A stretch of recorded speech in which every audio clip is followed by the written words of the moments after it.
Lionel Messi the leader, সর্বকালের সেরা footballer, ফুটবলের জাদুকর, তাকে বর্ণনা করা কঠিন। সব বিশেষণেরই ঊর্ধ্বে তিনি। কত শত রেকর্ড তার পায়ের জাদুতে মুগ্ধ করে রাখেন পুরো ফুটবল বিশ্বকে। কিন্তু একদিন থামতে হবে এলএম10কে।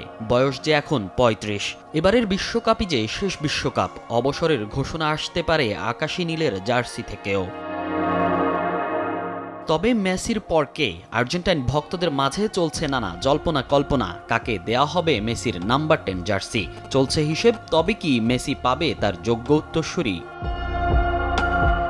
মেসির নাম্বার 10-এর দাবিদার হিসেবে উঠে আসছে বেশ কয়েকজনের নাম। তাদের মধ্যে সবার উপরে আছে লাউতারো মার্টিনেজ। নেদারল্যান্ডসের বিপক্ষে শ্বাসরুদ্ধকর টাইব্রেকারে শেষ স্পট কিকটি নিয়েছিল লাউতারো। গোলের খোঁজে মরিয়া এই ফরোয়ার্ড সে সময় বিশাল চাপ সামলিয়ে শান্তভাবে নিয়েছিলেন বুদ্ধিদীপ্ত শট। তাতেই সেমিফাইনালে আর্জেন্টিনা। এখন পর্যন্ত আর্জেন্টিনা জাতীয় দলের হয়ে ৪৫ ম্যাচ খেলে ২১টি গোল করেছেন এই স্ট্রাইকার। আর ইন্টারের জার্সিতে গোল সংখ্যা তার ৯৩।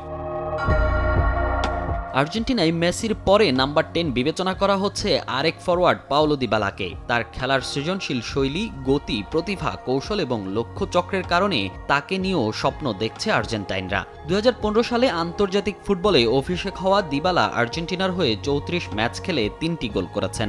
আর্জেন্টাইন এ তারকা ২০১৫-১৬ মৌসুমে জুভেন্তাসে নাম লেখান। প্রথম মৌসুমে ৪৬ ম্যাচে করেন ২৩ গোল। পরের ২ মৌসুমে তার গোল ১৯ এবং ২৬। অবশ্য পরের ৪ মৌসুমের একবারও তিনি ২০ গোলের কোটা স্পর্শ করতে পারেনি। মনির হোসাইন, সময় সংবাদ।